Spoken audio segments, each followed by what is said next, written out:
And we are ready to go because the position round for the PBA Players Championship is starting with Jason Belmonte on the left-hand lane.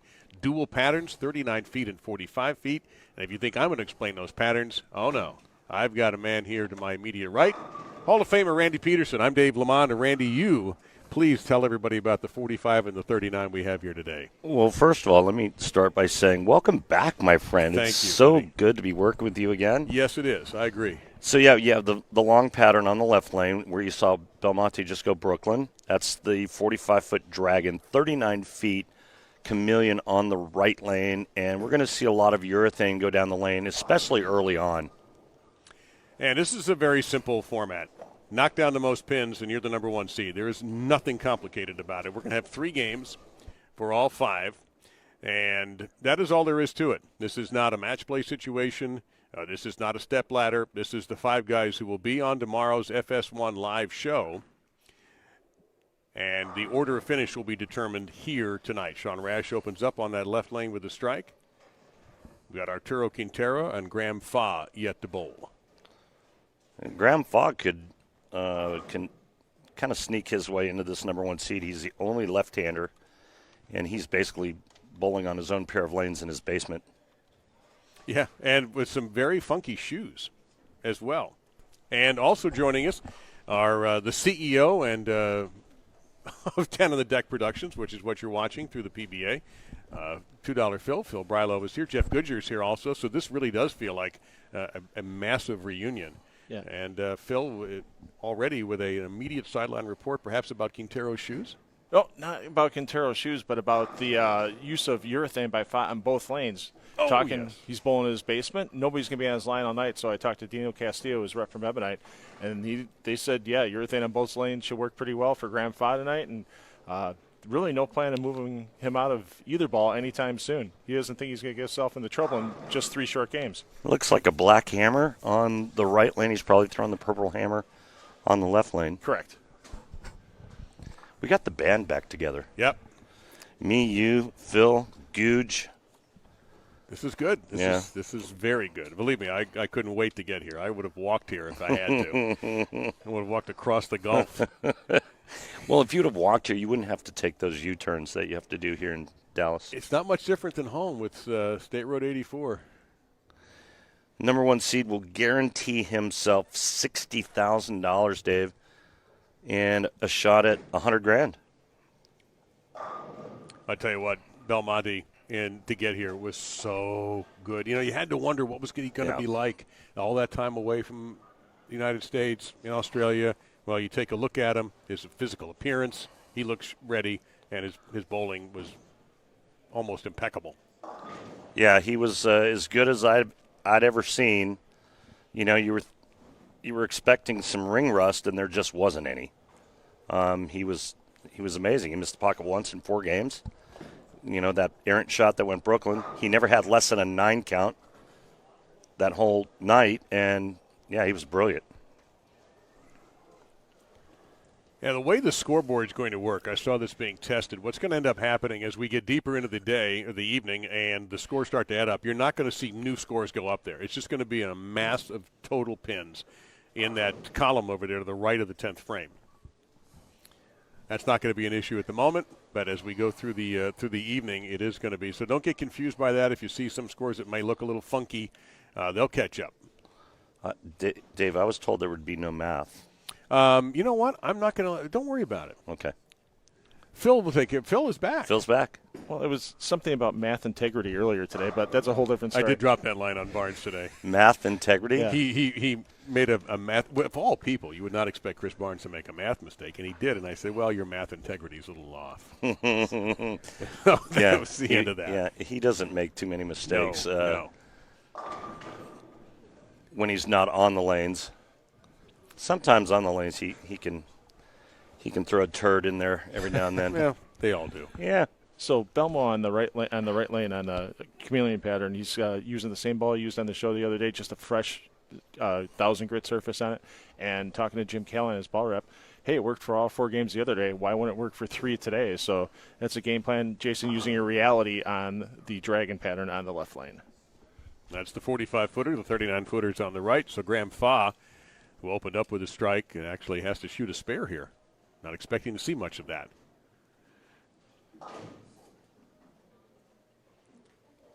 Had the opportunity, and Randy, you'll get to see these guys, these bowlers tomorrow, the junior PBA tournament included, and you'll get to see Jillian Martin tomorrow, who bowled and won a PWBA event, still not in college.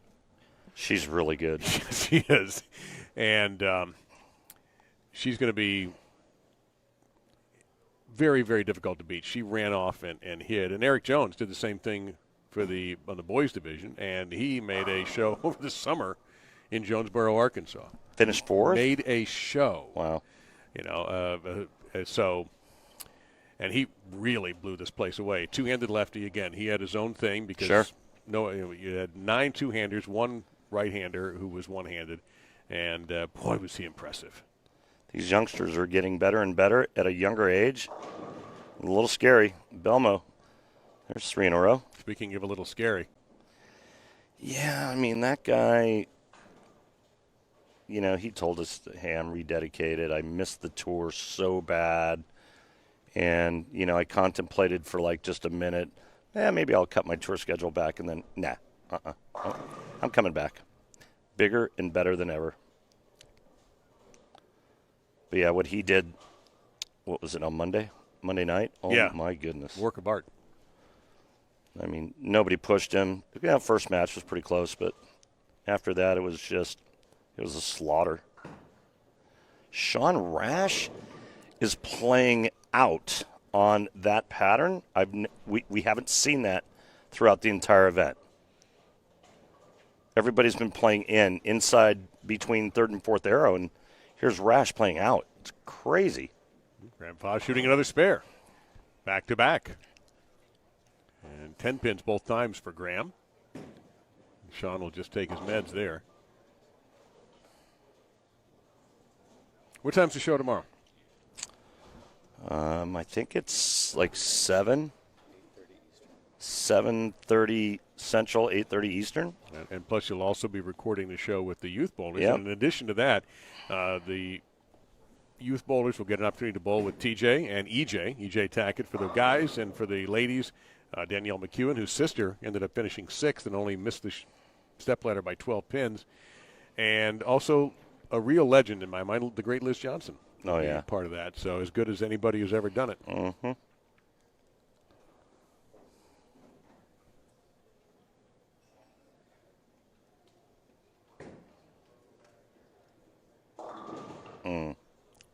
Little through the face there for Quintero. Belmo with the front 4 already, and I don't think he's even opened a sweat pour yet.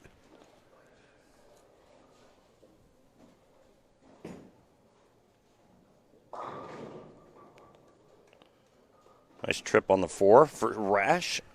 So the difference, Randy, in playing these two patterns, we'll leave Graham out of this for the moment since he's bowling the Graham Fach Invitational. But for the 4 others, we talked quite a bit about 45 feet. What's the approach on the 39-footer? Well, what we've seen here in Euless is that the right-handers will use urethane, as that's a costly error for Arturo.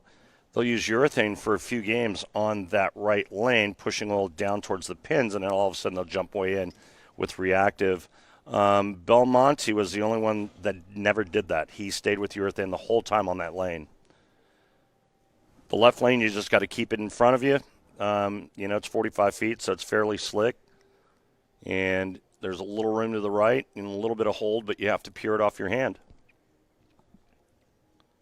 Hall of Famer Tommy Jones. No trouble for TJ. And, of course, now Wes Malott making it into the Hall of Fame. Unanimous vote. And a popular one, I'm sure, among the people on tour. So congratulations. Very. Yeah. Yep. Congratulations to Wes.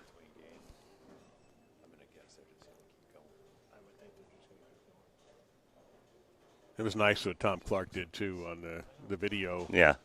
Kind of reminds me of what the guy David Baker, who's no longer running the Pro Football Hall of Fame, would have that knock on the door to let the guys Pretty know cool. they were in. Of course, when David Baker knocks on your door, the guy is 6'9" and weighs close to 4 bills. Yeah. So that's a big knock.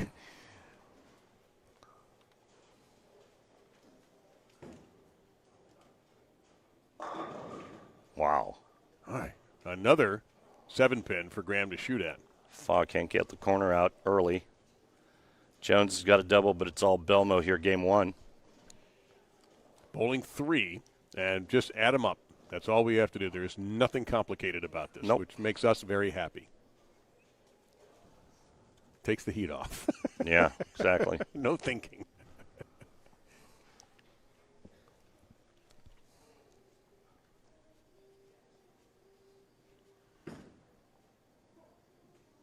Ooh, I don't know what. I thought I heard a little yelp of disappointment there when that one was let go.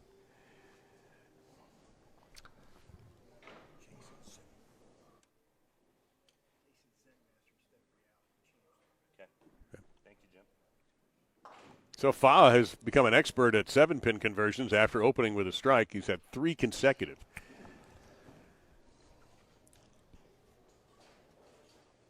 And some news on Belmo? Yeah, he just switched balls on the left lane, and he jumped into that ball that he used the other night. Here comes Phil. Let's see if he says the same thing. Here he goes.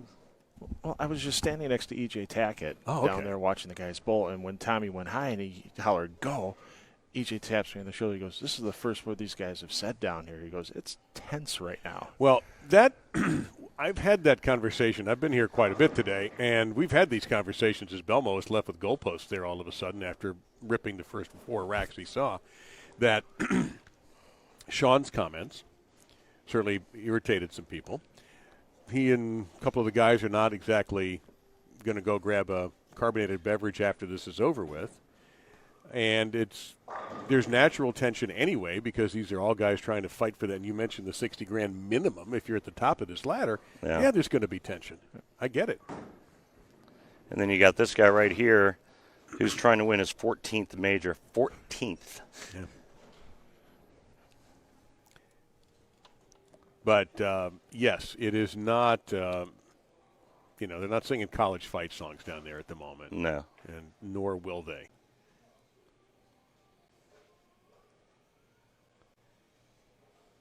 There's a lot of bowling balls down there, Dave, because you have to use different equipment for the 2 patterns and then a spare ball. And you have 5 guys. That adds up. You got guys putting bowling balls on the ground and in ball cups, and look where Sean is playing on that lane. Now, why does that surprise you?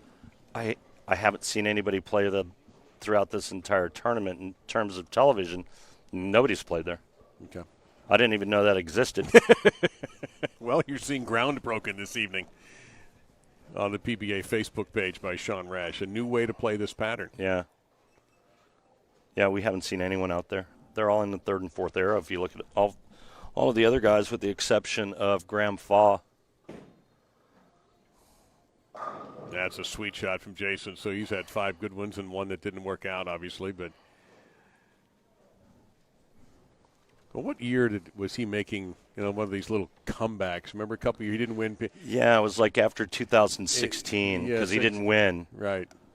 Hang on. More from Phil. Yeah, go ahead, buddy. Yeah, Sean Rash just came back to the ball reps, and he said his hand's starting to swell a little bit. He had some issues getting out of it, especially when we left that split, and he's trying to figure out what he needs to do to keep the swelling down and get the fit good the rest of the way through. If he's having that problem 5 frames in, what's it going to be like for the next 25 to try to get out of this? Good point.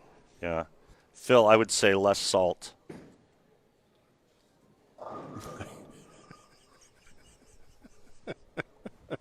That's very wise. Or more water. I mean, either way. Either way. I would hydrate and cut down the sodium. Thank Yeah. you, Dr. Randy. That's why I'm here.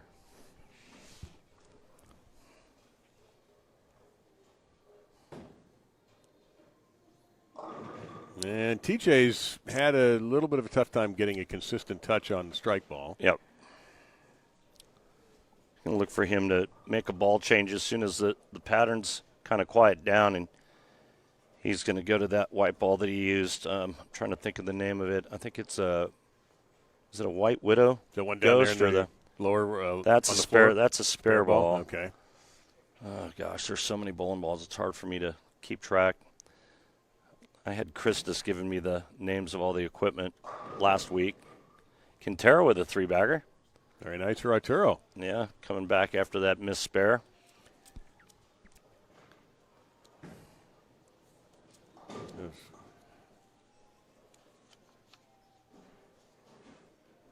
course, Tommy, the winner over Norm Duke.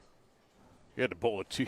Norm threw a 242 and didn't win against TJ in the South region. TJ with a 268. He had a big day with that one game. And how about Norm? Just the fact that he was in the number 2 seed, for heaven's sakes. Yeah, he left that four count split through the middle and made it, which had everybody out of their seats and applauding. How many 7-pins has he left now? That would be every 9 you see there has been a 7-pin.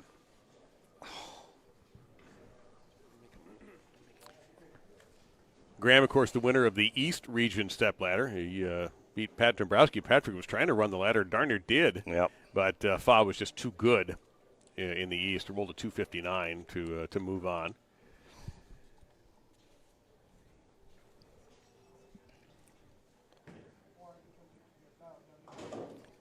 Getting close. That was borderline. Well, he's had enough practice at it. Yes, you think he'd have it down by you could turn the lights out, he could shoot it. Holy cow. I wonder what kind of adjustment he's going to make. I mean, I'm not really sure what the lefties do when that kind of stuff's happening, so.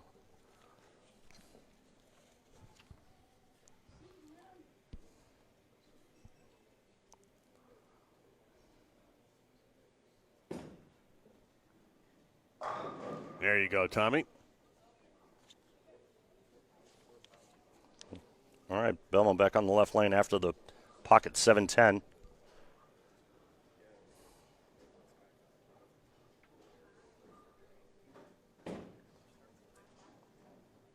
Yeah, just a simple adjustment. No trouble at all.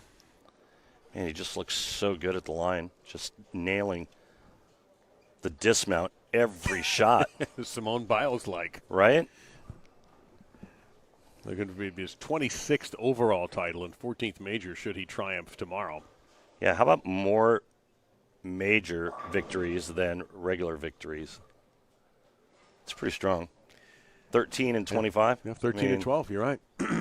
Yeah, 13 of 25, 12 regular events, 13 majors. I mean, Sean. And then Sean playing 5.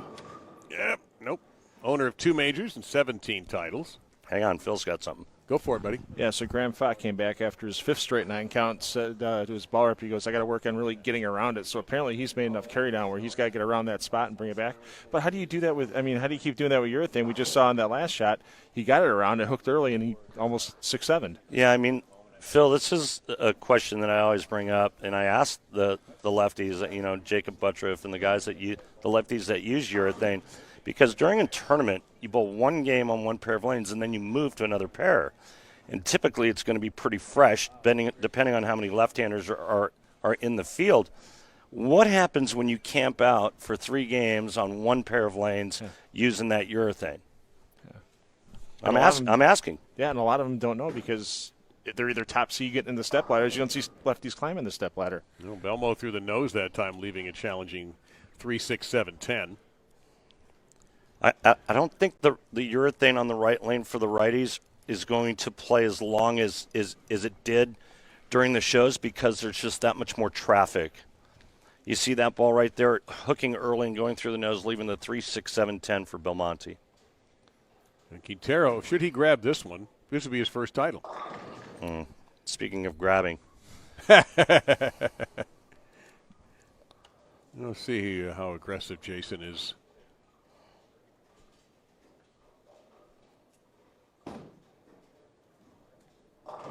That's aggressive. How about that? Pretty sweet. How about that? Right now, Jason Belmonte going at a 222 pace. And as soon as we get the scoreboard back up, I'll tell you what oh, there it is. Look at that, just like magic. 194 pace for Rash, 206 Quintero, 192 Jones, 195 Fach. So I'm interested that Graham doesn't sound like he's going to change equipment. No, he's just going to try to tweak it a little bit with his release. And Rash goes a little high. That right lane is starting to burn up and go. Even though the urethane balls aren't really aggressive, when you have that kind of surface that you're putting on that bowling ball, it's going to beat up that old pattern pretty quick. Well, 2 games after this to determine our top 5, the order of the top 5. We have our top 5. But what order will they be in as Tommy hangs his head just a little bit as he's searching for answers?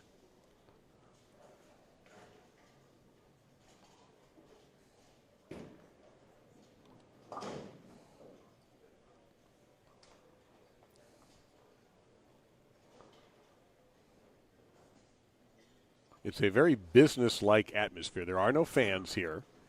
If you're wondering why it sounds so quiet, there are obviously some PBA folks, some ball reps, us, the bowlers, a few other people hanging around, but we don't have what you're going to have tomorrow, which will be a rowdier stage for the 5 bowlers that they'll get the opportunity to see tomorrow night on FS1.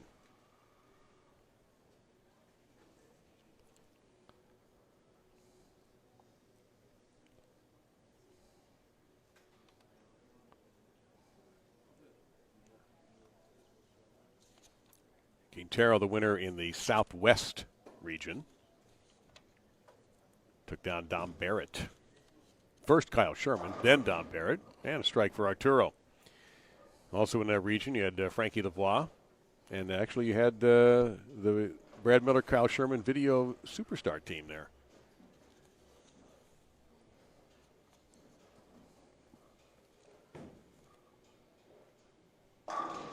Finally. Yes.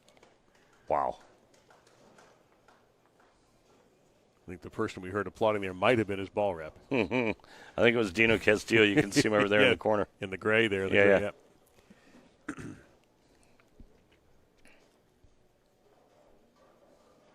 Dino not too bad himself. I remember last summer he made one of the PBA 50 shows. He's 50? Well, let me think. He might be. Now I'm going to have to look it up. I know he made – I did so many last year over the summer that now you got me thinking, was it a 50 event or a PBA event? You know. I can throw myself off. I did. Clearly. Now I got to look it up. Well.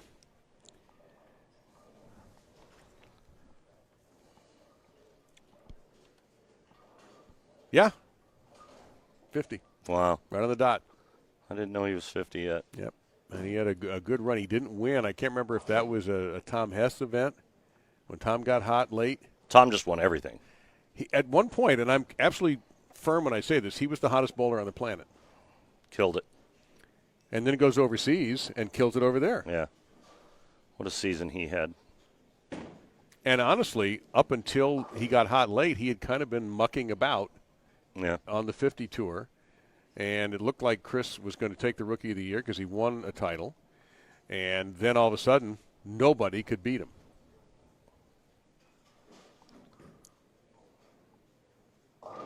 Ugh. Yeah, that's what happens when you can't strike when your ball's hitting the pocket, and then you start trying to make these little micro adjustments, and then you lose the pocket. Rash still staying to the right on that long dragon, 45 feet left lane. Wow. Yeah. I'm not sure that's the right play, but because if it was, I think more people would be out there, you know what I mean? Right. I know that maybe he's trying to stay out of the turbulence that's being created by where all the other players are playing, but... And with what the players are using? Yeah. I mean, they're all using reactive resin on the left lane except for Graham Fall. Okay. Yeah, an unhappy 10-pin conversion for Sean. All pretty close around here. I mean, we're amassing pins here. Again, we are not doing anything but just building a bank of pins. Yep. Nobody really running away with it. Belmo has a little bit of a lead. That'll help. Yeah. And again, remember his last shot on that lane went high, right? And he left the 3-6-7-10 split. He made it. And then he makes a little adjustment there, and that ball goes light. So, again, that's kind of telling me, well, it's starting to break down the front, which makes the ball read early and go high. And then I move off of that, and the ball goes too long. And that's what that shot did right there. And I wouldn't be surprised if he does strike on this next ball if he throws reactive resin on his fill shot. Well, he'll be staying on that right-hand lane, the shorter of the two patterns. And Quintero, a fist pump, a little punch to the face of the pins. Give him a double. That was big.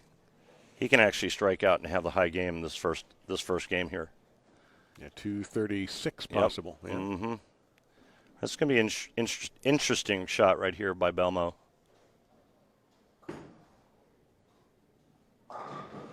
Oh! Okay, so light and then trip the 9, a little heavy. Let's see what he throws here on his fill shot. Will he change a ball here or just go ahead and keep throwing what he threw? I think he's going to look at something else. Shot by Tommy. Tommy 201 maybe if he goes out. No, he's staying with the urethane. Okay. I would have thought he would have taken a look.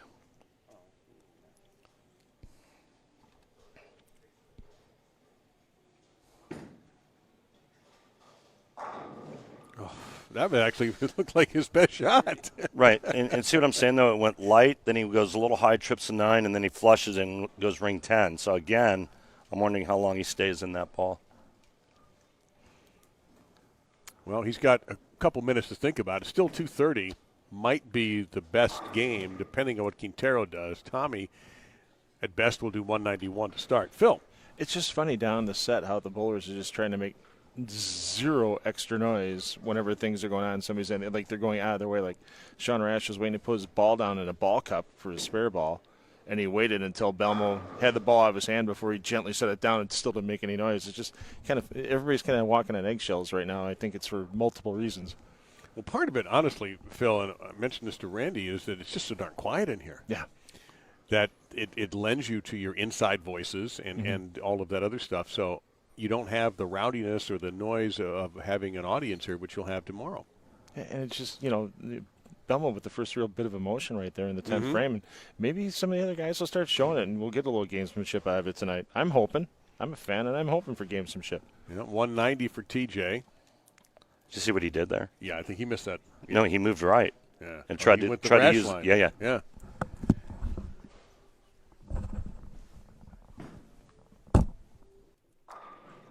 So we're wrapping up. Sean Rash could go 2-2-2. And that would be the second best score unless Arturo Quintero can punch it out in the 10th. Fach, hey, look at that. Kick save and a beauty on the 7-pin. At last, a 7-pin break for Graham Fach, who could go 205 to finish things up here.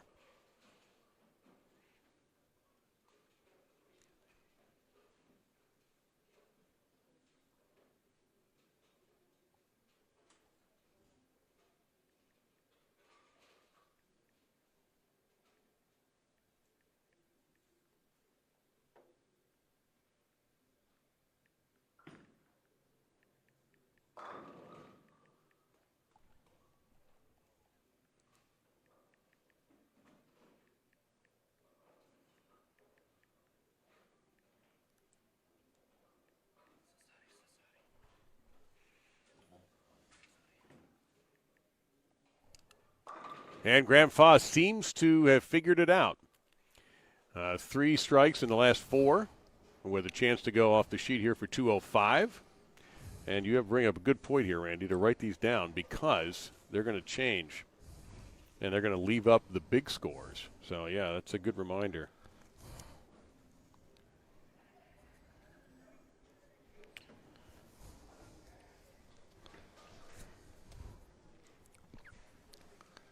So Quintero's the one who could end up with the high score out of the fivesome, but he's got to working off the foundation strike. Let's see what he does here.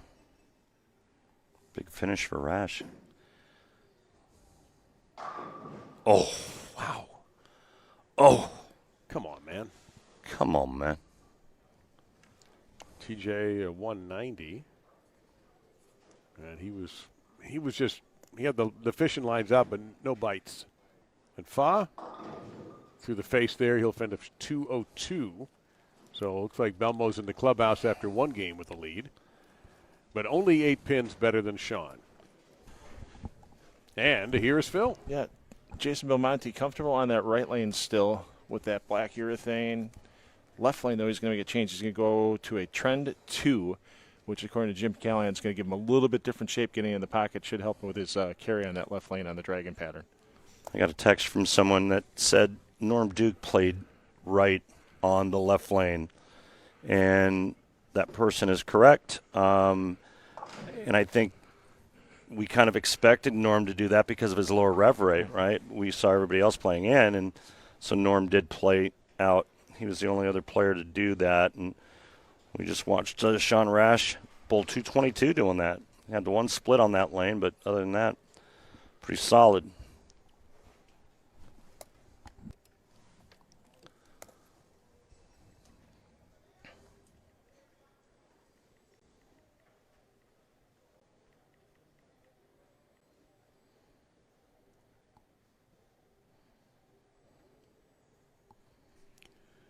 So Arturo will finish up. So nobody really broke away from the pack. Belmo started out looking like he was going to throw a 900 series. And the first 4 shots he had were gorgeous. And you see Quintero 214, and that concludes game number 1 with 2 more to go here at Bolero in Euless, Texas, in the Metroplex area. About, 15 minutes or so from Dallas-Fort Worth Airport. My memory serves, Randy, this building was used by the women for a major championship to qualify, and then they moved everything to the International Training and Research Center on the USBC campus in Arlington. And I want to say that was the Queens that Deandra Asbeatty won, maybe like 2011, 2012, something like that. So this has been a major championship building in the past. And Belmo, another ringer, another good-looking shot that he just can't get a break on. Just got a text from Kyle Troop that said he likes what Sean Rash is doing. He says, like I said earlier, he stays away from all that turbulence. Nice trip 810. But you notice what he did there. He moved back in. Yeah, he went left again. Yeah. Chuck Gardner says that's the Widow Ghost that Tommy's using.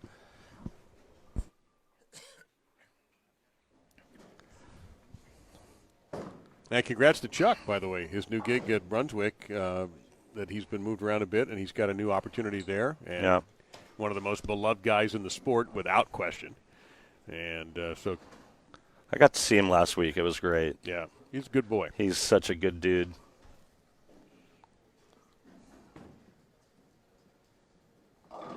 Fach just can't get locked in. Well, it turns out maybe having your own tournament is as much fun as we thought. Yeah, I mean, I just kind of feel like those urethane balls beat up the pattern so much, especially in the front part of the lane, and then they drag all down the lane. So you create an early hook and then carry down, and then look at Belmonte's last 4 shots. So he went light, then he tripped the 9, then he – oh, God, what did he do on that shot? Well, he had a 3-6-10. Then he left a 10-pin. The ringer at the end. He went flush, and he had a ringer at the end. Right, and then starts this game with a ring and 10. Right. And more Phil. You can't get enough of Phil. No, I agree 100%. It's like Krispy Kreme donuts. Oh, the hot ones especially. Sean just came back after that last strike, and he comes to me, and I just looked at him. I go, how long do you think you'll be able to stay where you are on that right lane or on the left lane playing outside? He goes, 20 more shots. Like, he thinks it's not going to change on him where he's at. Wow. That's confidence. I mean, I can't see that happening, but he thinks he can get away with where he's at, staying out of everybody else's way out there on the left lane and making it happen for him. As I was taught in college when I studied broadcasting, you can always follow up a statement that, well, only time will tell. So, and I can't be wrong there. You know. Well, Kyle Troop likes Sean being out, and Sean's really good at keeping it in front of him and tumbling the bowling ball, meaning keeping his hand behind it and getting that real heavy end-over-end roll. Quintero smothers at misbehaving 10-pin. And here's Sean. Sean was here this morning. I arrived at 9:30. He took the time out to speak to the junior bowlers who were here. and put in $2,000 into the scholarship fund there. And also, I guess he has a sponsorship deal with some sunglasses, so he was handing out some sunglasses as well. Yeah, I don't think I'll be getting a pair of sunglasses from Sean anytime soon. Not an unbroken pair, anyway.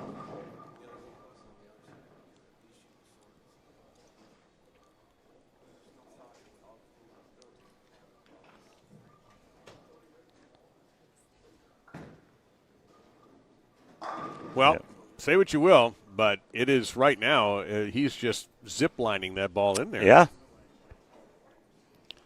I mean, getting back to that whole issue, I mean, we've made no bones about it. We like Sean, and it was unfortunate that, what happened. He let his emotions get the best of him, and that was unfortunate to see, and then had to pay the price for it. But now he's back in position, only 8 behind Belmo after game 1 to lead this thing. The cursing, we've had that happen. Yeah, that's no big deal. Simonson did it once, in a situation where he got upset about somebody's cell phone. You cover it and you move on. There's a fine to be paid, and everybody knows it. And it slips out. Listen, that happens. I think what bothered people was the other comment, the integrity comment. Right. Chris Barnes and I discussed this on the earlier show today, and Chris discussed it with Stu on Beef and Barnesy as well, that was what bothered him. Right. And, he said that some people are really, either maybe upset or making a big deal out of the curse word instead of maybe what's a bigger issue was the comment about integrity. Right. So I agree. Speaking of integrity, here's Phil. So Arturo Quintero, he's going to continue with the ball he's in right now on the left lane. We'll see for how much longer. But he's starting to see that carry down affect him a lot on the right lane from all the other urethane. So he's switching to a dark code in the third frame, and he's going to try looping it off of that, and we'll see what happens. He needs to start stringing a few more strikes, though. As soon as the players on the right lane go into reactive resin from urethane, they have to increase angle, and that's what we've seen throughout the Players Championship on that right lane. Belmonte off of a double now, and looks like he's still using the same ball. Yep.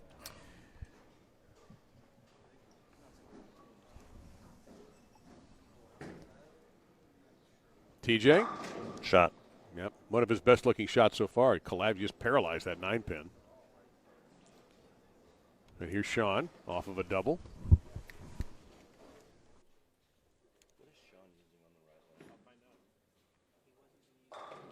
And just 10 straight into the pit for Rash.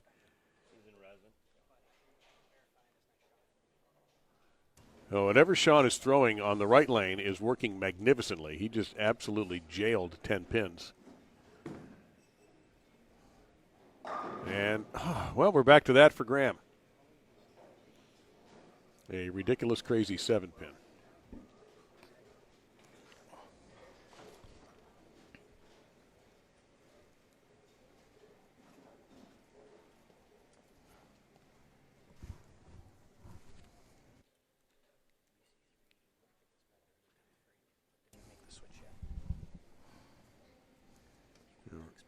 Getting a little ball info right now, as a matter of fact. As Quintero went wide left. Would you see that thing snap?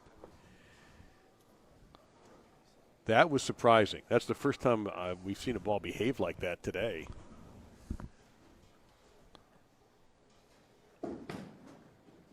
Yeah, I didn't get to see the shot. I was texting about equipment, but I'm guessing that he went to reactive and then missed left, and it went cross. It crossed over, missing the head pin, running away, and that's not something you see top-level players of today do very often. The youth players that I was able to watch today, who you're going to see tomorrow on the FS1 show, you talk about the 45-foot pattern, how they play it. Nobody played it the way Sean is playing it. All of the youth bowlers, that was their whole pattern. Both sides were 45 feet. Played it the way that you're thinking about it should be played. More conventional. Like where this guy's playing it? Yes. And then occasionally, Yes and no. Oh, no. Okay, Oh. got a break there. But, yeah, and occasionally the guys would move a little left, and that would be it. No one, male or female, attacked it the way Sean has attacked it. Now, this is Sean Rash, not a teenage bowler. Sure. Obviously, there's a talent differential and a strength differential, I would think. But they played it more the way that Jason is playing it. And I'm trying to remember the one-hander also didn't play it that way. Not quite as Jason is. He was a little bit more left. But to me anyway, the overwhelming number of youth bowlers that I've watched in the last few years are two-handed. So, and look out there, Graham. Ooh. You know it's bad when you have to think about it before you name the pins. You go, wait, that's a 2, 6, 7, 10. Rash. No messenger there.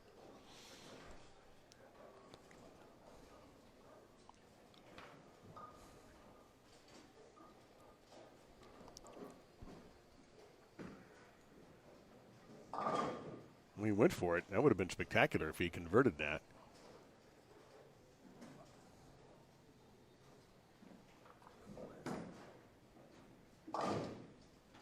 Little trouble with the approach.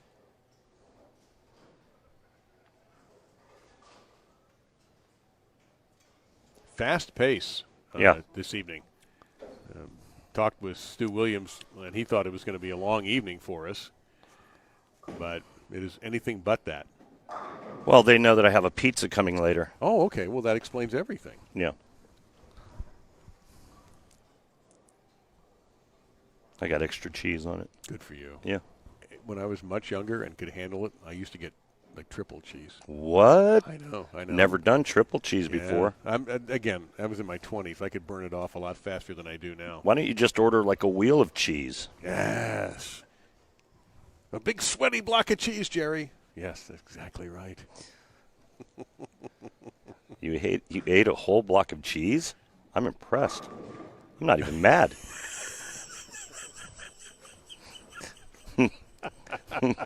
I knew you'd like that. Oh, and I know. So good to have you back. Yeah, I know exactly where that's coming from, too.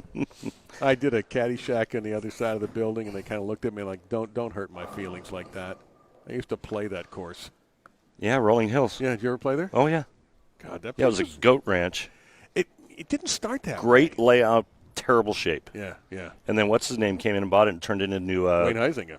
Yeah, Wayne Huizinga came in and bought it and turned it into, what was it called? Grand something or It's other? Grand Oaks. Grand Oaks. Yeah, it still is. And they brought Ray Floyd in to redo the course. No way. Yeah. And the hilarious part is, ironically, it is now kind of Bushwood. Wow. It's a private club. Oh, yeah. And it used to be the most public of public courses when you and I played it. Yep. I actually met Dan Marino out there one day. He was great. And the place was fantastic. This is going back years and years ago. I still drive by there from time to time, and I almost genuflect when I go by there, realizing that's truly holy territory for golfers. Yeah.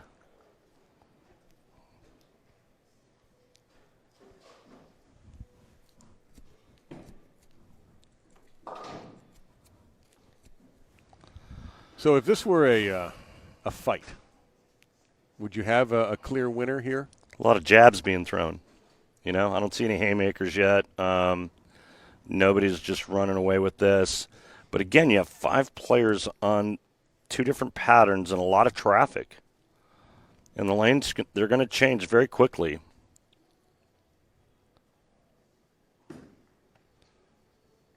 I think he went back to his urethane ball. Yeah. Took a look at reactive resin, one shot, missed the head pin running away, and said, maybe not yet. So what you're looking at, if you're wondering, those are the Game 1 scores in the column to the right. So don't be confused by that. And then you can see very clearly the scores that are active are sitting right there.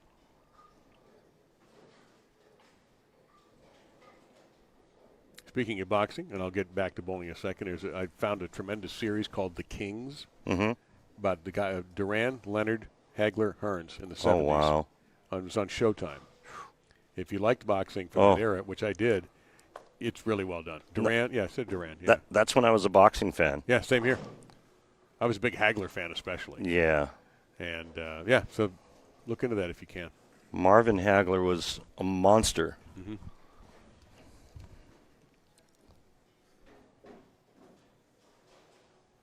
Remember that fight with him and Thomas Hearns? How can you forget it?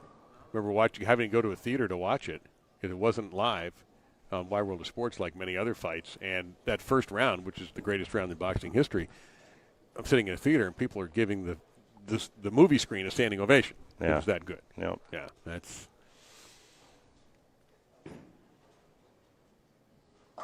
There you go, Tommy. Yeah, Jones now using that same ball in both lanes. He's out of the urethane on the right lane, so he's going to have to curve it as we just saw there or hook it, depending on who you are and what you like to hear.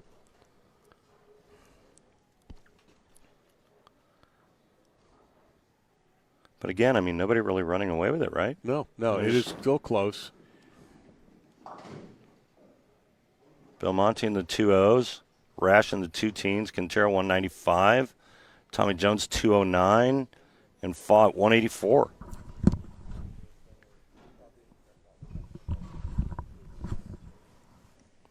And I'm trying to think. I think the longest string of strikes we've had, we're a game and a half in, we're about the halfway point of our evening, was Belmo's 4-bagger to start. Yeah. Uh-oh. Don't let him get hot. Well, that's a double.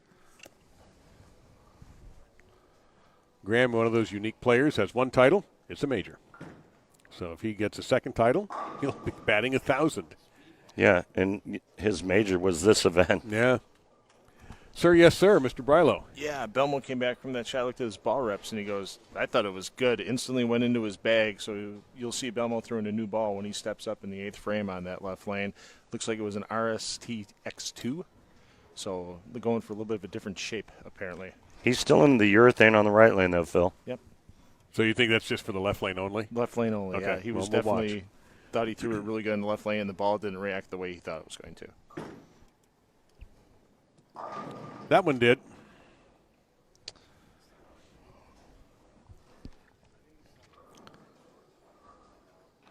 Timmy Mack told me this guy's sneaky good. Well, if he wins again, if he wins, I should say, for his first title, it won't be a sneak anymore. No. But his name has popped up from time to time over his time as a pro.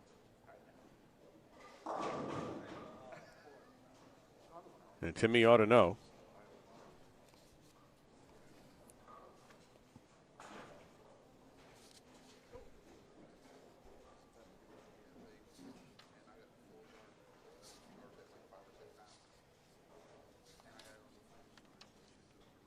So Sean Rash, who's been a mold breaker this evening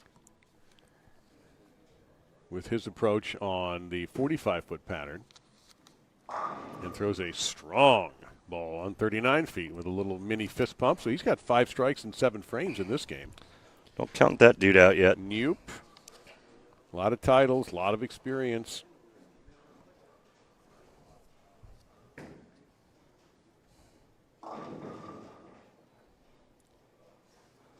And just when you think Tommy's going to get cooking, it doesn't quite happen yet.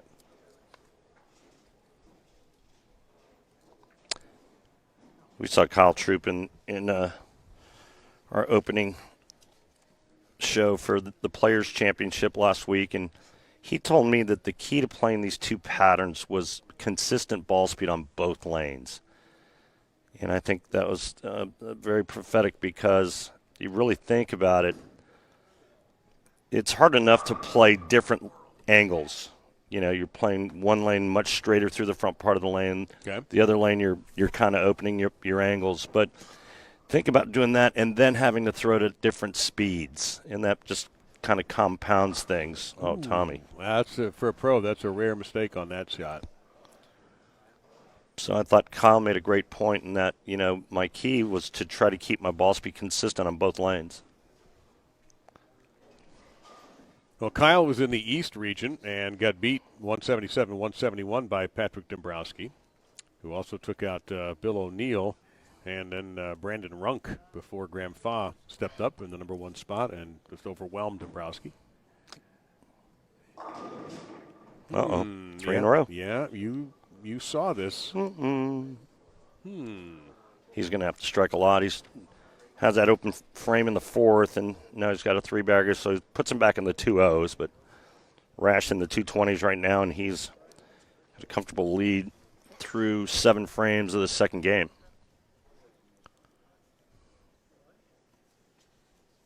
You know, it's just I'm very shocked to see as I'm looking at some of the stats of, boy, for a second he had goalposts. Would you believe that Sean Rash and Tommy Jones have only met once on TV?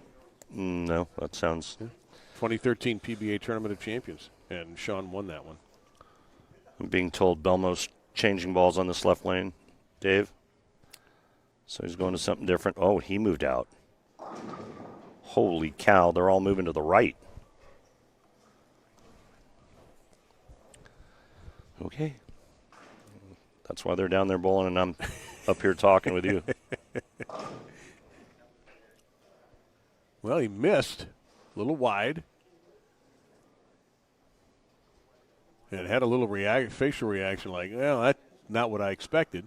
Yeah, I think he really liked that shot, but it went 2-pin, so the result wasn't what he was expecting. But I think he liked the execution. That was, why he reacted the way he did.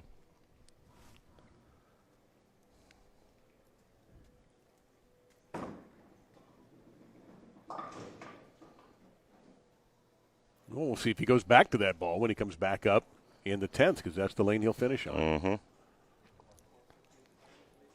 Right now, Rash could really separate himself from the other 4 players.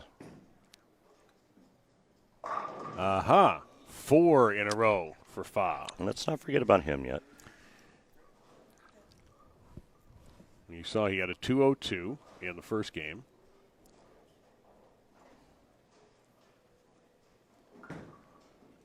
And Sean, look out. That's 3 in a row for Rash. Just throwing the heater right at the 1-3 on that left lane. Yeah, there's nothing subtle about that, is it? It is just a punch in the gut. Yeah. $2 Phil. All right, so I didn't lie about Belmo wanting to go with the RSTX2 that shame. So he went through a Specta, and he thought maybe it would give him a little different shape, but he missed right. That's why he left that light shot. So he moved right. He's going to move right again. Yeah. On that lane? On the yeah, left lane? On the left really? lane, he's going to move right again. Yeah. Okay. He's going to firm it up and just, come up the back of it a little bit more. He liked the way that Specta looked for him, so he'll stick with that now. You think he's, they're having these powwows, him and his ball reps, after every shot in the left lane. You think after a while, it gets to be a little bit too much, and the wheels start spinning in your mind a bit. Well, what's interesting is that you now have 3 players that are playing in that zone, because I think Tommy moved out there as well. Arturo's still way in, and Graham Fach is on the left side of the lane. Yeah. So it's going to be real interesting to see what happens on that left lane and how it breaks down. Yeah. And Belmo. Brooklyn. Yep. Even his Brooklyns look good, though. Wow. Interesting. So 229 maybe for Jason. Yeah. Sean's in the 230s already. Yeah. Quintero can strike out for 245. Fach 244, right, if he goes off the sheet? That is correct. All right. See, you can see Tommy's moved right on that lane. Yep, he's going to do the straight thing. Look at that. The high hard one seems to be just throwing missiles. Yeah. There's nothing. It's just, okay, fine. If you want me to bowl like Randy Johnson, I'll bowl like Randy Johnson. I'll throw 100 down the middle. Yep.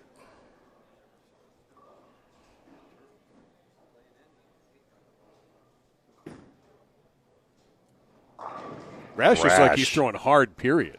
Yeah, 2 different balls and playing the 2 lanes very similar.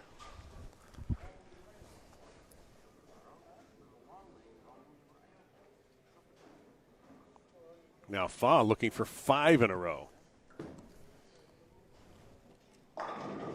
Messenger failed him. It's going to be interesting to see how long Sean can stay in that urethane ball in the right lane. He's still in it? Yeah, he's still in it. He's killing it, though. Yeah. Phil. I mean, why would you change? Yeah, it just seems to be he's just kind of picking up his speed every shot to keep the ball from hooking too early for him. That's what we've been saying, that these guys are just chucking it. Yeah. So bowlers aren't athletes. Yeah, come and try throwing the ball like this, everybody. No, that's no. This is impressive. Even Belmo, who controls his speed as well as anybody's ever played, seems like he's cranked it up a little bit too. See how that right lane is starting to hook early from all the urethane, all the surface, beat up the front part of the lane. You can actually see it if you look close to that right lane. You can see the lay down where that light or that spotlight is. Yes. No, good. that's not going to count, obviously. So an error there for Fach. And all of a sudden he's looking at best at 211. So 2 open frames for him, including one that he knows he shouldn't have had.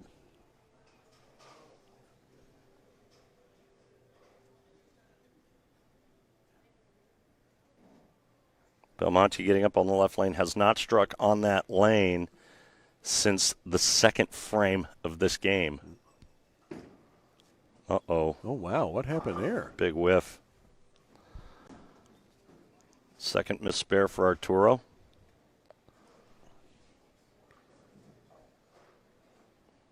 So now the best he can do is a 210.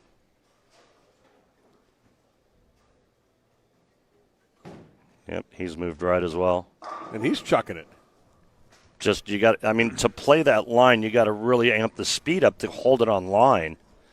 He's going to be using the most angle just because his rev rate's so high, so you can see he's kind of belling it just a little bit on that lane, whereas Tommy and Sean Rash are going really straight. 229 max for Belmonte to go with this 230 opener. Right now he has the rare 3 hashtags in the 9th frame.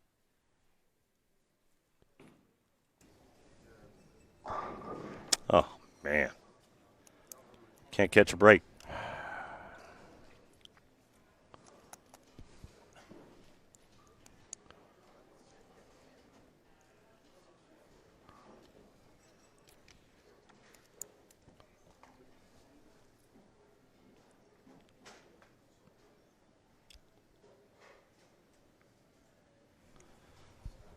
Re-rack for Belmo.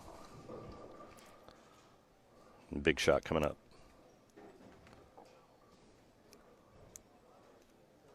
Sean looking at a chance at 267 when he gets back up. That would put him in the number 1 position with the game to go. Big. There's only one more game after this, and this has been going on, as we mentioned earlier, at a very quick pace. And we're working on our top 5 seeds for the show tomorrow on FS1 to determine who will be the Players Champion.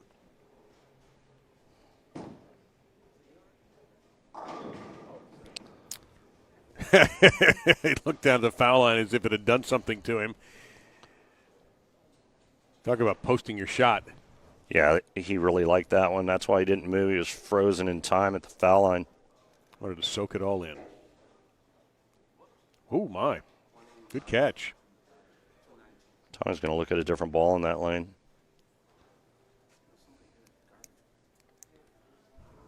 The best I've ever seen at that is Norm Duke pulling up like that.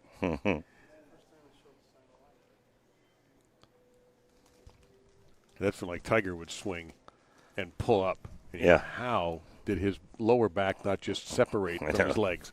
I don't understand it.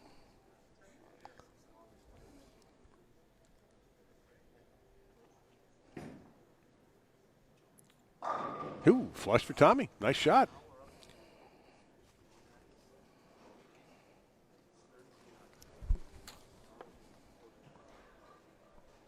So, Tommy at 287.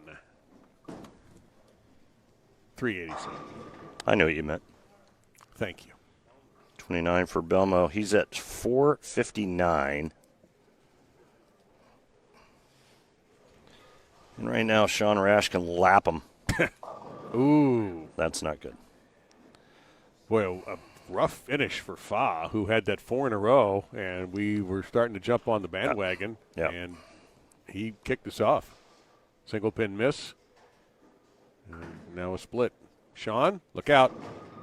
Ooh, huge break. Got it wide right and almost let the 2-4-10 kick the 10 out late. That's huge.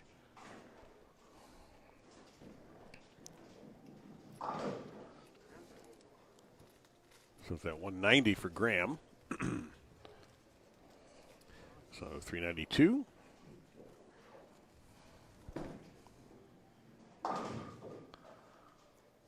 Sean may have to look like a baseball pitcher when he's done and get that big thing of ice and put it on the elbow so he can go again tomorrow. All right, 245 if he strikes here, and if he does strike, he would be at 467 and 8 ahead of Belmonte, which is interesting because he was 8 behind Belmonte going into this game. Well, pep talk to himself there before he unleashes this latest missile. This got a ball change. And a successful one. Yeah. That's a solid 245. And your new number 1 seed with 1 game to go. Quintero, 214 first game, looking to go 210 here.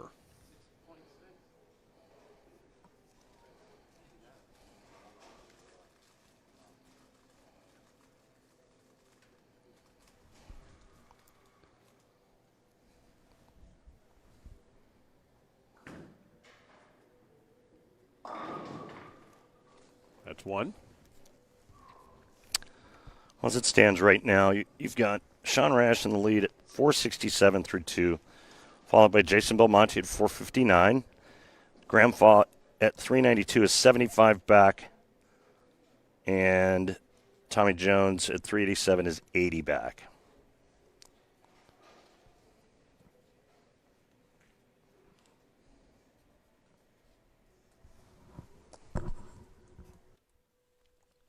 So Quintero will wrap up our second game, and they will move very quickly into game number 3, but Quintero takes a step back. And we're definitely using our inside voices here because our location is behind the set here. And so we're, trying not to be too loud. And we have all of the television equipment in front of us. Phil. Yeah, Dave, you mentioned the all the equipment in front of you and everything. I can tell you when I'm down there listening to the ball reps and the players and that type of thing, it's you can hear, but you can't actually get the words of what you're saying. You hear the load your own type of thing. So, yeah, that giant video wall doing its job for us back here in the booth, no doubt about it. Tommy Jones, you saw him make that ball change in the 10th frame on the Phil shot. He switched to that obsession tour, talking to his ball reps. It's not an all or nothing move, but it's it needs to happen to get him out of where he's at. And he's having some problems with getting the corners out on that right lane. The thing is that sometimes getting something that's a little more angular can also get you a few more pins left on the back end of the lane when you have an errant shot. So it should be interesting to see if Tommy can repeat shots with that ball and kick a few more strikes out on that right lane. So with Quintero, thank you, Phil. With Quintero finishing with a 200, he sits in third at 414. So it's Rash 467, Belmo 459, Arturo Quintero 414, Graham Fach 392, TJ at 387. As we will go pretty quickly into game number 3. It was a blind draw as to who was going to be first and as to what lane you'd start and finish on. So now they'll go back to where they were for game 3. And I saw Jason step away for a moment, probably for a little relief. So there you see right there on the screen, caught up. Wow, my math is spot on. Flawless. Hard to believe. Nah. What's at stake here is positioning for tomorrow's PBA Players Championship. And as Randy mentioned at the start, if you end up in the number 1 seed, naturally you have only to worry about one bowler to face, and financially you'll feel much better about yourself. Your pockets will be full. Yep. You'll be buying.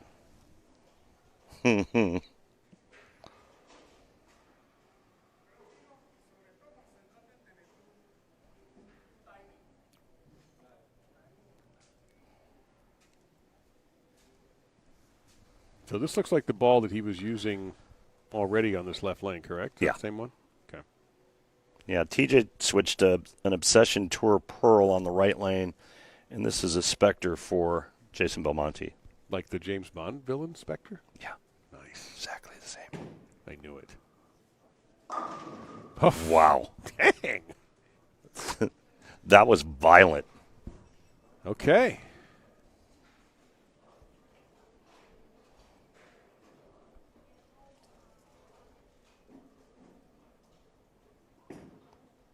Oh, wow. That's a flirtation with the channel and more work than Grandpa wanted to have. Well, Sean's not alone in that zone anymore.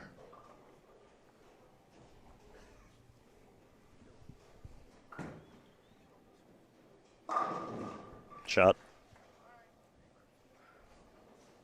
You know, Sean has to know, not has to know, he's not a dummy. He knows that he's in a little bit of a spotlight that he doesn't want to be in, at least through this weekend. And this all blows over. It always does. Sure. But to bowl this well, realizing this isn't the full show, and tomorrow will be a completely different feel to what's happening. But still, I'm thoroughly impressed that he is this focused and this good. Yeah, I mean, you know, as a professional, that's kind of part of your job. You gotta just somehow find a way to block all the distractions and get up there and perform. And there's a lot at stake, a lot on the line, a lot of money.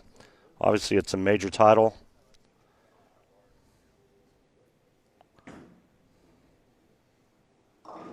Oh boy. Now he is not doing the run it up the back. He's the only player that's inside on that lane.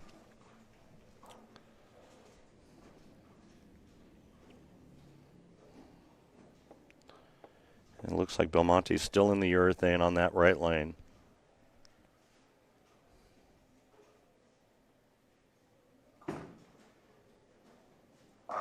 Yep.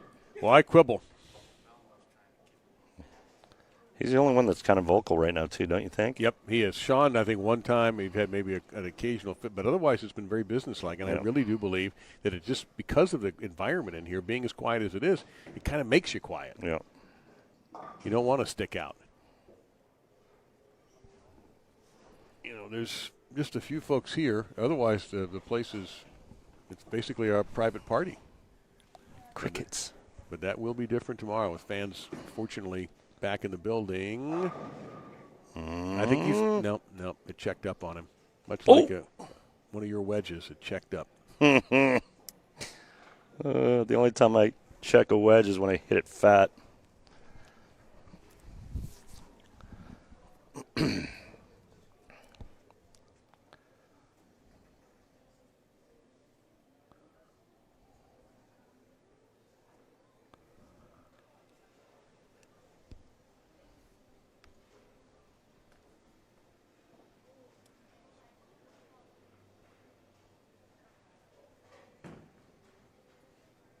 No. He's just had. He reminds me of the new cars now that you get to a stop sign and the engine stops running, and you're wondering what happened, and then it starts up again and stops and starts. That's kind of what he's been like tonight. Dude, the first time I got a rental car that did that freaked me out. Same here. Was it a red light? The car shuts off. I'm like, oh no! I need air conditioning. Go for it. Nice, Tommy. Boy, Good shot. Tommy. But that's the way it's been for him. It seems like, okay, he's got it figured out. No, he doesn't have it figured out. You know, it's been. Yeah, you're right. It's just he's never really gained a lot of traction tonight. Yeah. And what a surprise, the scores reflect it. And I thought the scores would have been a little better. All the way around? Yeah. Yeah. You guys playing the same part of the lane, breaking them down the right way. But you can see what's happened to that right lane and that urethane.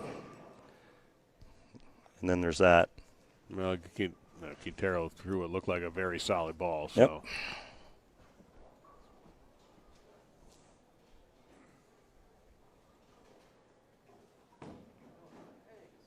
Yep. Look out. Yeah, it looked high the whole way. Yep.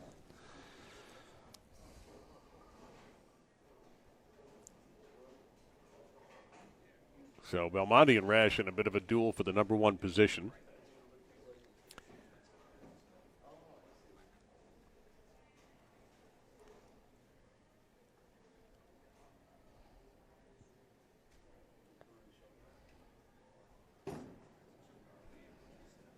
Quintero, routine coverage of the 10.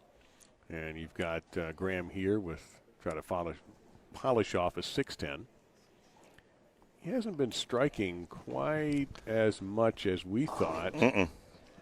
Other than that one stretch, and he gave it all back when he had an open frame on missed the 7-pin in the 9th in the last game, and then had a split in the 10th that he did not convert. Difficult one to convert, to be fair. So, and having a conversation right now. And I see Phil in the corner there. Is that him? He's lurking. He is lurking. He's got the all-black outfit on, so you can't see him. He blends in. He's lurking. Yeah. He may be back with a fresh report on what that conversation was. See if TJ can pick one back up here. Come on, man. Seriously? I mean, he specifically went to that ball because the other one was leaving the corner pins on that right lane. All right.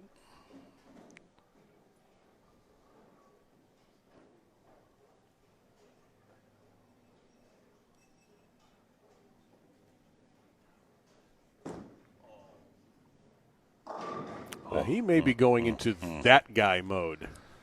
That guy's tougher than rhinoceros jerky.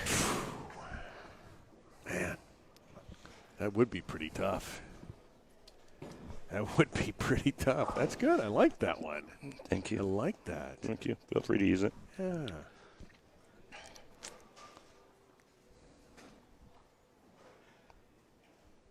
Well, he said the first 2 strikes were just hide the women and children. And that last one, nothing was wrong with that either.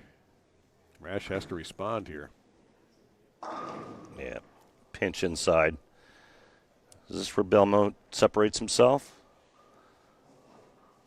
We've got 2 players that haven't struck yet. 2 more players have 1 strike. Belmonte's got the front 3. That looks much better, and he got a bad break with his 150th 7th pin of the night, but that that shot was much better. I hope if Graham's in a hotel, his room doesn't have a 7 in it.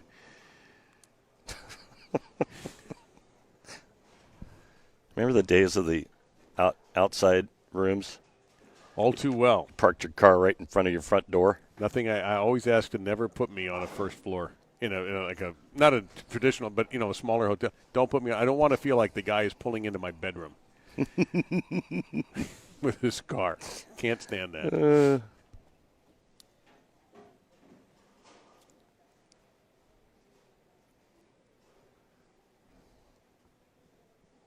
Or even worse, I'll give you an example here. If you watch Quintero, in my days with Florida Atlantic, we didn't have the biggest budget, the football program, so you'd take what you could get in some of these weird places we went to visit.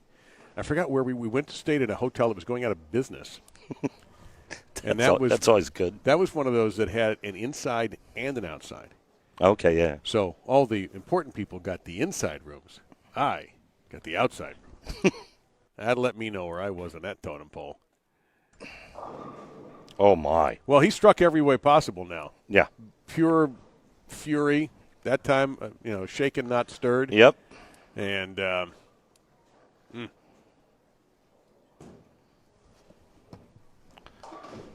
Arturo's in trouble. Can't find the left lane. I don't know if he's looking at us or he peeked around the corner. I don't know. I hope we have not been bothering him. I'd like to think we've been gentlemen today. I think we've been fairly quiet. I think so.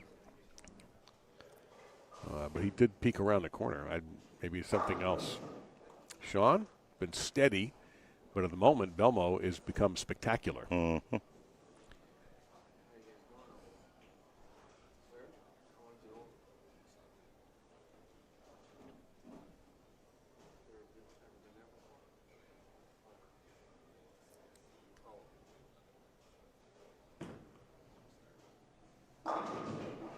There you go. He needed a break, a good break, I should say. He's had enough bad breaks. Yeah. He needed a good break.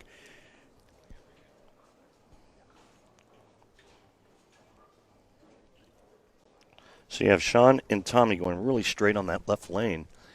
And Belmonte's the only guy that's shaping it a little bit. Mm-hmm. And it looks like he has the best look. Belmonte. Oh, no, quite at the moment, yeah, absolutely. He's been tremendous in this game. Yeah, it's.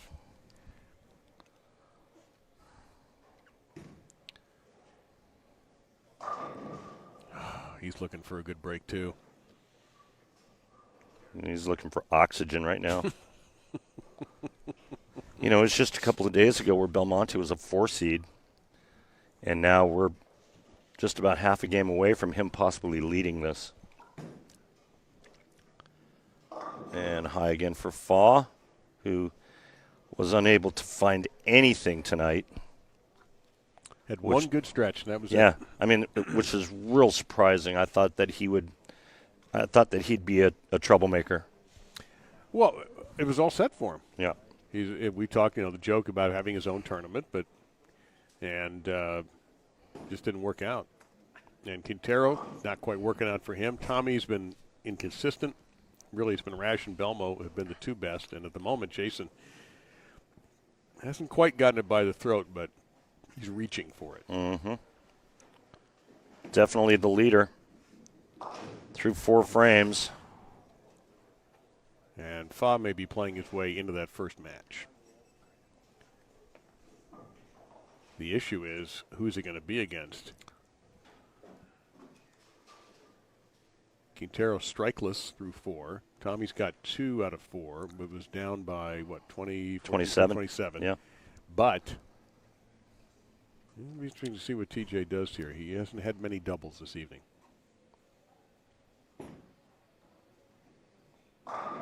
There you go. There's a good one. Last time on that lane, he rung that 10 pin. Otherwise, he could have had a nice 3-bagger.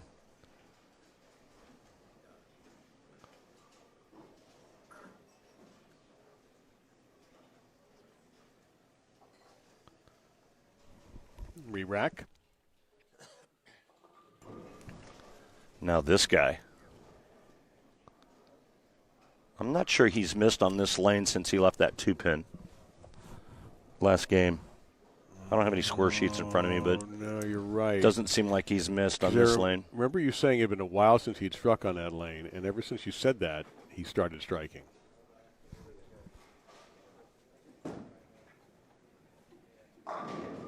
Are you kidding me? Oh, I thought they might. Are you kidding me? That's his second pocket 7-10 on that left lane. Wow. It's funny how quickly things change and how every shot makes someone happy. Yeah, Graham Foss got one to brag about finally. Now, Jason handled it in stride. I know internally he's boiling. Yeah, absolutely. He's got to be really pissed off. In fact, was it not a Players Championship where he had 2 pocket 7-10s and a? It was. Yeah, we were there in Columbus. I think he lost to Simonson. Yeah. Yeah. Because of those 2 pocket 7-10s. When he was looking for, I think that's when he was looking for that 11th major. Mm-hmm. Right? Yeah. Very similar to that. Good-looking shots off his hand, and then Bupkis. And I also remember the next week in the Open, we kept having to go over that, and I don't think he was really a big fan of that. I don't think he took that. And I don't necessarily blame him either. But, we're just doing our jobs. Yeah. Sean steps away. We're journalists. I mean, we have to cover the news. We have the hard-hitting stuff as our responsibility to you, the viewer.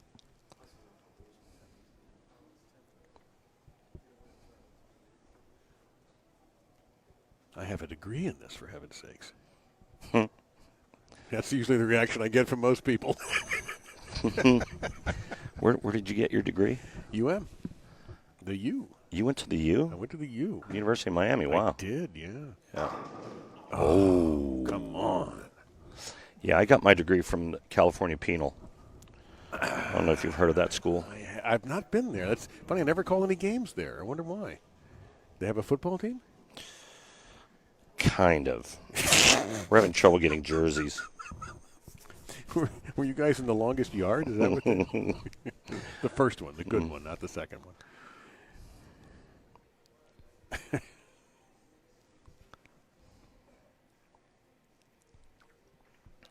Where did I run across a highlight of you on YouTube, and I said, "Oh my God, you looked so California." I was a beach bum growing up. Yeah, You know, I mean, just in the summer, we were at the beach almost every day. If I wasn't bowling, I was at the beach. Smart man. All right. Unfortunate for Rash, working on a strike right there. Belmo comes back and strikes after the pocket 7-10. Tommy Jones still with a little bit of oxygen left to breathe. But this is going to get real interesting coming down to the last half of this third game. And this is it right here, by the way. We'll know who the number 1 seed is in just a few more minutes. We kind of know who it isn't going to be, but we don't know who it is going to be. Yeah, I like that. That's a good point, and I think that we might end up seeing, if Tommy can string a couple more strikes here, we might end up seeing Graham Fon Arturo Quintero in the first match, followed by Jones, and then it's just a matter of how Belmonte finishes this game. No matter what Sean does, he can't catch him. 90, 120, 150, 180, 249. Belmonte can shoot 266.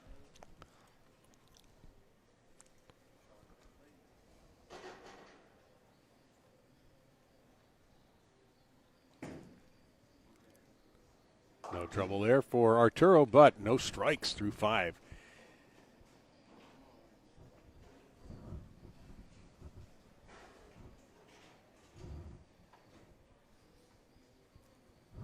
So Sean trying to hang on to that top spot, but he's thrown good shots. He just hasn't caught a break. Doesn't need to worry about a break with a shot like that. Man, if only he could have carried that hit in the 5th frame.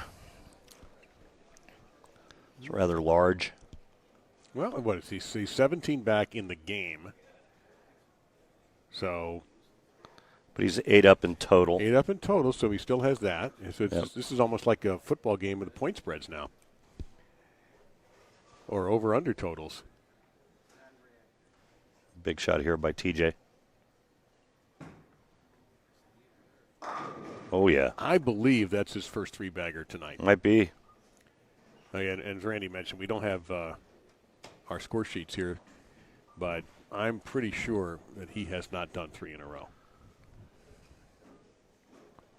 Well, if you're wrong, I'll get a text any minute now or any second now. Nope, so far so good. I think you're right, buddy. Looking at your phone. I think you're right. I passed the test. There you go, Arturo. First strike. Took him 6 frames to find something.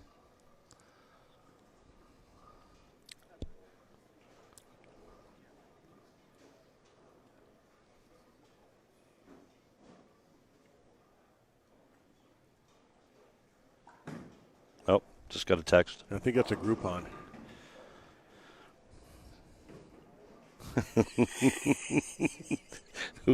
Who was it that just sent that? That's a good one. Who was it that sent that? Oh, my buddy Warren Burr. He goes, was Ricky Vaughn your cellmate? Very good. That's a major league reference there, Warren. That's a good catch, Warren. Yeah, Warren's also a Facebook friend of mine. Solid work there, Warren. Good catch.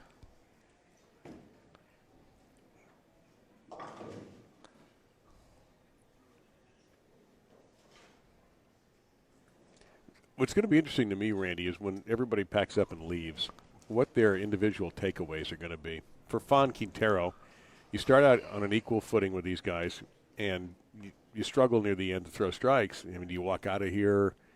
I'm just curious what their mentality is going to be when they leave here. Well, tomorrow's going to be different because there's not going to be as many games bowled, right? Right. I mean, you have the same number of guys, but there's only going to be how many games? 1, 2, 3, 4, and then. Well, you're also going to have the junior games and all that, but that'll be a little bit different. Yeah, like 8 games. So 8 games instead of 15. So it's half the games. Belmonte strikes again. So there's going to be less traffic, less transition.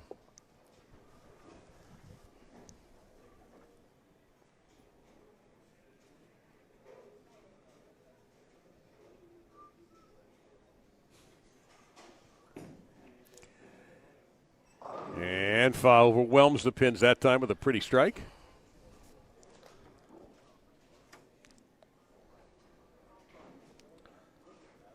Quick shout out to some of our friends that are tuning in. Lindsay and Hank Boomershine. Hi, guys. Yeah. Hope you're all well. Mike Flanagan, thanks for tuning in, buddy. Yeah, hey, Mike. Yeah, so we have some heavy hitters. Yes, we do. Tuning in right now. All right, Sean Rash, must-strike situation for him here in the 7th, working on a strike yet to double.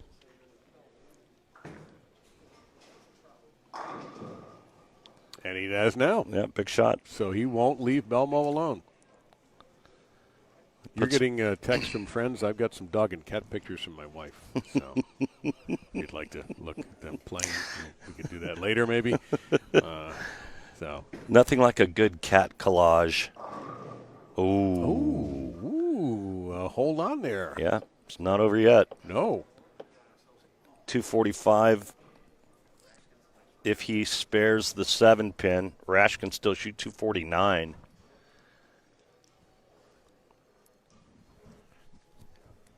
Arturo's moving right. Oh. How about a nice swift kick to the groin? Boy, I had a summer of those. Wow. Can't begin to tell you how many solid 9s I saw. Didn't matter the age group. Really? Yeah. Oh, my Lord. It was too many. It's just an epidemic. It's a pandemic is what it is of solid 9 pins. Solid 9 pins.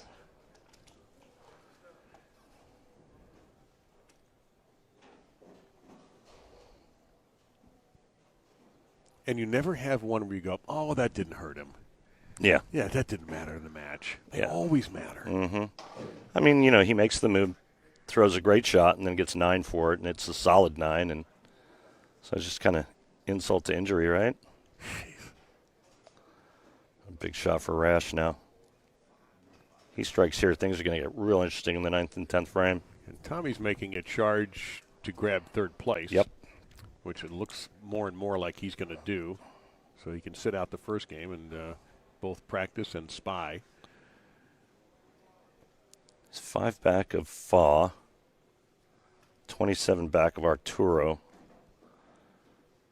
And he's in the 220s right now. Arturo's in the 180s. So right now, Jones has got his hands all over third.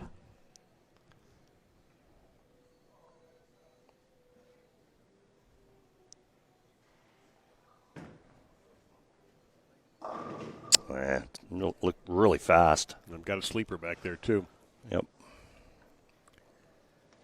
So this is maybe, at least until we get deep, maybe to the 9th or 10th, the most interesting shot of our evening so far. I agree.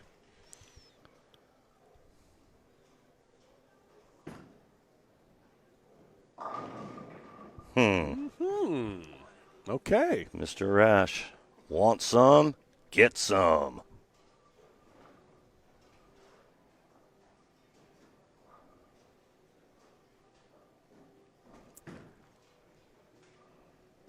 All right, Tommy. Good cover. It's a professional conversion. He's glad that's over. I bet.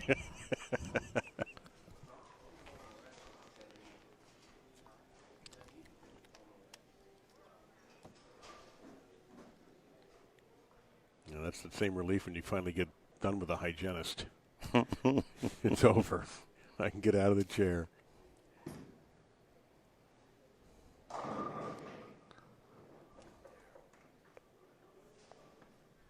Well, it's looking a little bit more like Quintero will get choice of lane in that first game tomorrow.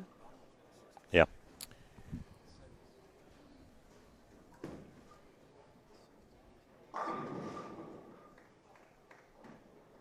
Graham Fach might have something to say about that.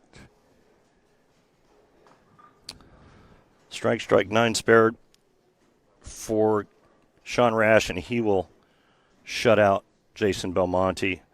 And Josh Blanchard says, hey, man, over 300 plus entries across the country for this event, 5 regions. We still have 3 Hall of Famers and major winners that'll be in the top 3. It's pretty impressive. Thanks, Josh. And thanks to Kyle for the scorekeeping. And Kyle, thanks for the math, Kyle. You know, I need help with that. We'll get Phil to cut him a check. Oh, no. The impossible dream.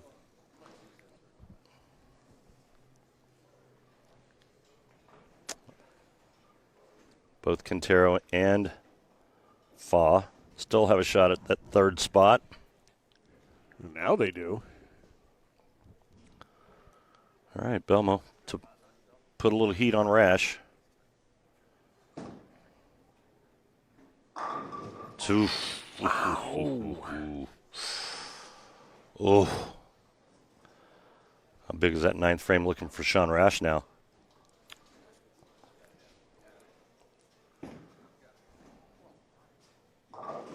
Yeah, that's a disappointing foundation for Tommy. Can still get out with, 222? Yep.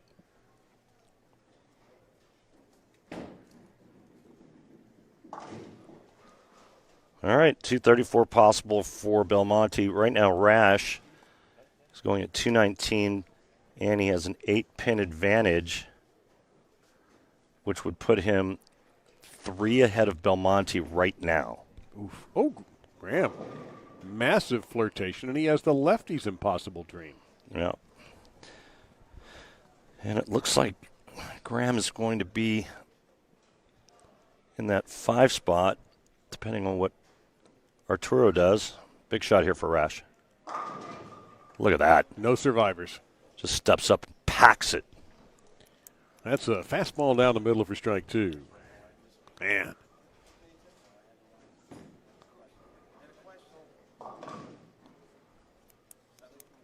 Yeah, I'd say Graham has just about captured that number 5 position, or whatever you want to say. Maybe captured isn't the right word for it, but he'll be number 5. So it looks like if Belmonte strikes out, and Kyle Troop, tell me if I'm right, it looks like Sean Rash just needs to go 9 spare 9. Is that right, Kyle? Waiting for my phone to light up. It should. It will.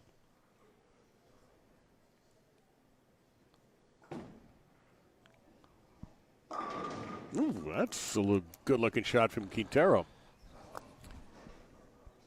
And that third spot is still up for grabs. It's going to come down between Arturo Quintero and Tommy Jones. All right, so if Tommy does 222, that puts him... I put him at 609. Arturo's in the 190s. 196 to be exact. So he would lose just 4, and he would stay ahead of Tommy Jones by 1.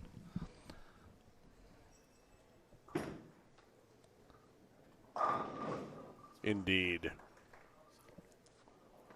Well, he's going to make Rash show up if he strikes here. And again, he strikes out. I think Sean only needs 9 spare 9.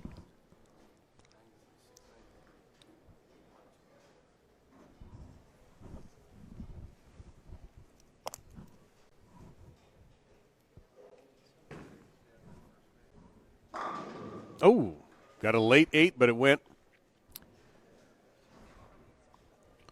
All right, so of course my math is wrong. Belmo strikes out. He gets to 693, okay? Okay. No, I'm sorry. You could use your phone, 693. Yeah. Yeah. Always use that phone. All right, Sean's at 229 right now. If you give him 229, 229. So let's just say 9 spare strike gets him 228, which gets him 597. I'm sorry, 595. So 9 spare 9 is the correct number. All right.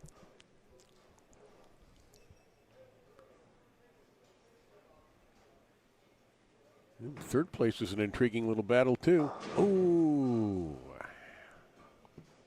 Arturo has a great chance now of going around Tommy Jones, catching that third spot, and looking more and more like Tommy and Graham Fall will be in the opening match tomorrow. And if he converts this, that gives him, $5.99, right? 212. Yeah, it should be $5.99. Yeah. What did I say, $4.95? $6.95.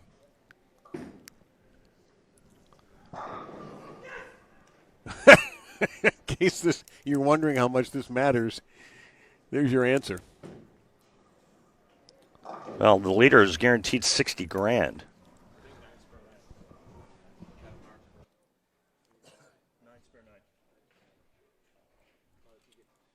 Kyle got back to me, by the way. He said, yeah, you're right. You're right. 9 spare 9. All right. Yeah. We still have a possibility of a tie as well. That would be cool. That's when we fly in Kirk Von Kruger to give the rules of the tiebreaker, and then we send him back out on the jet. And yep.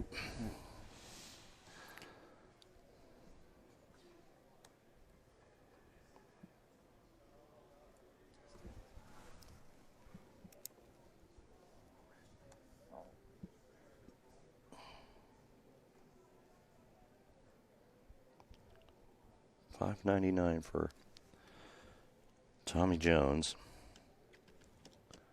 Arturo's at $196, and he'll stay ahead of Tommy Jones with a mark. Great finish. 234, and there it is, 693. Yep. So it's on the shoulders of Sean Rash for the number 1 seed, Graham Fach, and Arturo Quintero. And looks like Quintero will grab third. And it's going to be Tommy Jones who's going to tell Graham Fach what lane.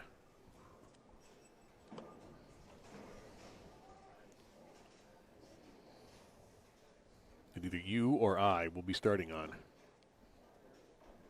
For the lead, number 1 seed. Uh-oh, not over yet. 9 spare 9.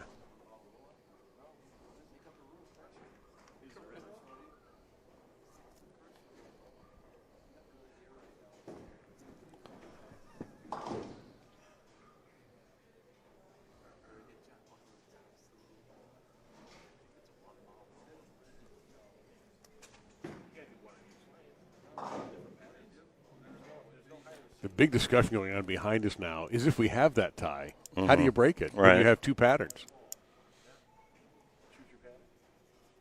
It's a great question. I don't know. Because and the guys weren't seeded here, so we don't Right. have that advantage. Oh, he was the higher seed; he gets the choice. Right. So, yeah, it'll be interesting. I would think you'd have to throw 2 balls, 1 on each pattern. I think that's the fairest way I can think of. All right. 9 or better.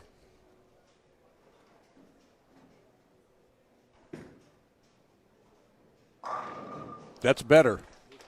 There's your leader, Sean Rash. What a shot. 2. Yeah. 2. Gossip Queen's back there. Will he shake his hand? Yes, they will shake hands. They are professionals. That was funny.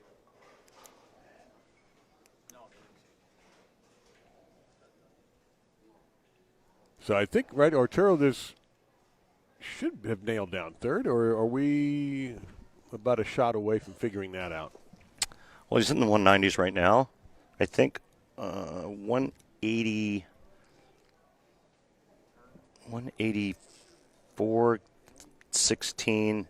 He needs 186 or better, and that's better. I think he's your 3 seed. Yep. So there you go. So it will be the opening match tomorrow at FS1.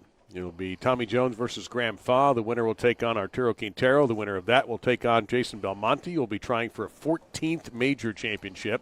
And waiting at the end of the rainbow will be Sean Rash, looking for his 3rd major and 18th overall title. All in all, a very solid show.